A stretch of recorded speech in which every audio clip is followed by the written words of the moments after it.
Hello folks, welcome to Introduction to World Humanities, and this is all about Module 3. So Module 3 is religious expressions, and in this learning module we're going to take a deeper dive into a couple of different religious sets of practices and beliefs, and give the opportunity to explore and compare them. The two religions we're going to look at is ancient Egypt,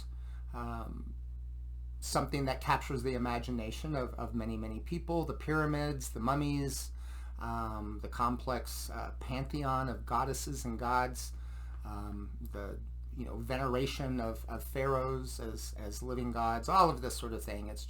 It's very imaginatively rich. Ancient Egyptian religion is no longer practiced, at least not on a broad scale. The temples are closed to priests, open to the tourists right now. So if anyone does it on their own dime, then it's a pretty different version of what was going on a few thousand years ago. There's a lot of reading, and in particular a fair amount to look at for the ancient Egyptian part of the module. There's 2 lectures on ancient Egyptian religion that I'm bringing you from my ancient religions class, and few YouTube videos that will sort of give you some of those broad views of things, and a couple of a website and a couple of readings to go as well. So a fair amount of work just on that score. So please give yourself some time to do this. Remember, the module is open for 2 weeks. You can't leave it all to the end and be successful. The second part of the module is about Hinduism. Now, Hinduism is an ancient religion that's still very much alive.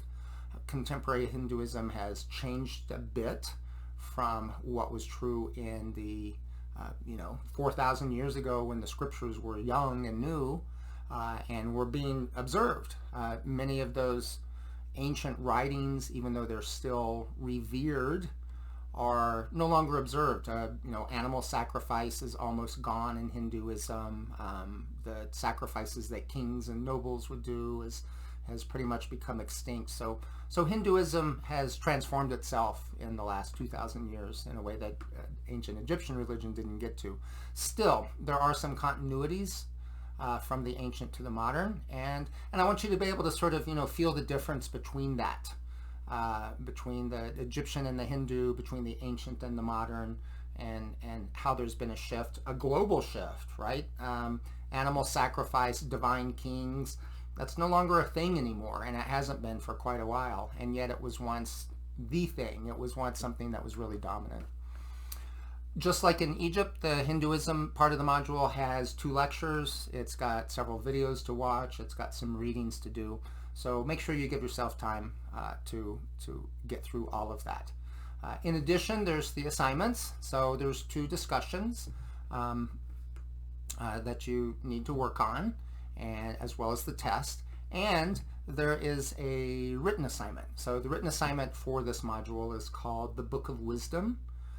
The Book of Wisdom is the creative assignment for this term, and it's a web page that I've created, a Google page, and there's a prompt on the web page. So you'll just follow the link to the Google page, and what I want you to do, and it's all in the prompt as well, is add sayings, wisdom sayings that appeal to you, that have meaning to you. They can be lighthearted, but they shouldn't be frivolous. But they can be something that's fun or funny or uplifting, as well as something that's serious. And the reason for this is that in the ancient world, wisdom books were enormously popular. They were a popular way of sort of collecting the values and ideals of the culture. They were used as sort of standards or benchmarks for discipline. Hey, this is our rule that we have around here, and you would say the little saying. They were also used, these wisdom books were also used, we know this from the Greek wisdom books, that they were used in instruction. So if I was a Syrian or an Egyptian or a Libyan and I wanted to learn Greek, my Greek instructor would probably get me to copy out these wisdom sayings. And so that would teach me both grammar and the values and important cultural markers of being Greek. And so it was, rather than get a grammar book, those didn't exist in the ancient world like we do today, I would be taught to copy this stuff. I probably wouldn't have a book at all. I would copy it and make my own if it was at all possible.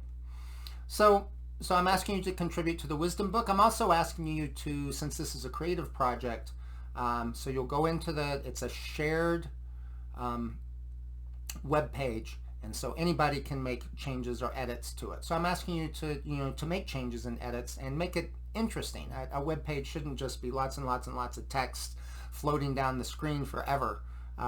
Change the fonts, change the font colors, add pictures, put nice borders around it. It's really up to you. And so it's not just adding text that you're being asked to do, but it's improving the look overall. So you're asked to be to contribute both as an editor and as a creative artist in that assignment. So that's what's due with this learning module. As always, if you have any questions, problems, or concerns, please keep in touch. Thanks.